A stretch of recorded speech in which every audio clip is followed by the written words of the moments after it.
हेडलाईनचे प्रायोजक आहेत पिंपरी चिंचवड एज्युकेशन ट्रस्टचे पिंपरी चिंचवड विद्यापीठ पुणे।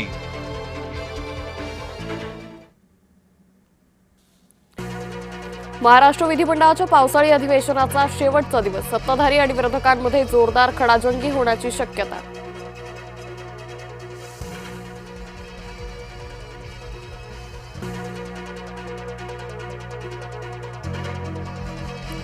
शरद पवारांच्या गटावर काँग्रेसचा बॉम्बगोळा, काँग्रेस नेते पृथ्वीराज चव्हाण यांची भविष्यवाणी चर्चेत, पवारांचे निम्मे खासदार अस्वस्थ, पृथ्वीराज चव्हाणांचं वक्तव्य।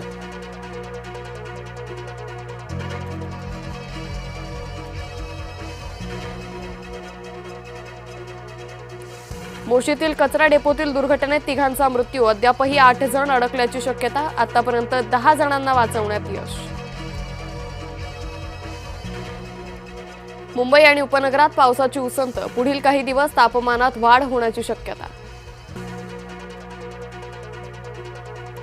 नाशिक शहरातील पाणी कपातीचं संकट कायम, गंगापूर धरण समूहातील पाणीसाठा वाढला, मात्र पाणी कपातीचं संकट कायम। नाशिकच्या पंडित कॉलनी परिसरात कोयत्याचा थरार, अल्पवयीन मुलांच्या भांडणात थेट कोयत्याचा वापर, व्हिडिओ सोशल मीडियावर व्हायरल। मुंबई पुणे रेल्वे प्रवाशांना मोठा धक्का, अनेक महत्त्वाच्या एक्सप्रेस गाड्या रद्द, 10 ते 17 जुलै दरम्यान गाड्या रद्द।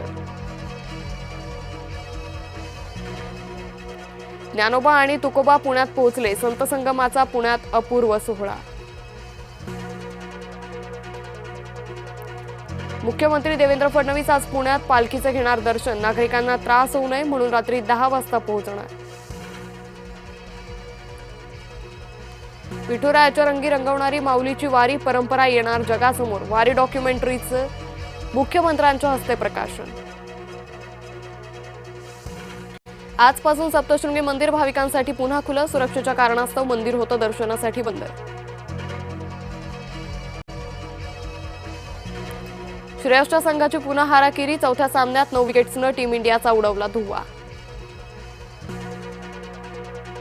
फ्रान्सची सलग तिसऱ्यांदा फिफा वर्ल्ड कपच्या सेमीजमध्ये धडक, मोरोक्कोच्या 2-0 गोलनं केला पराभव।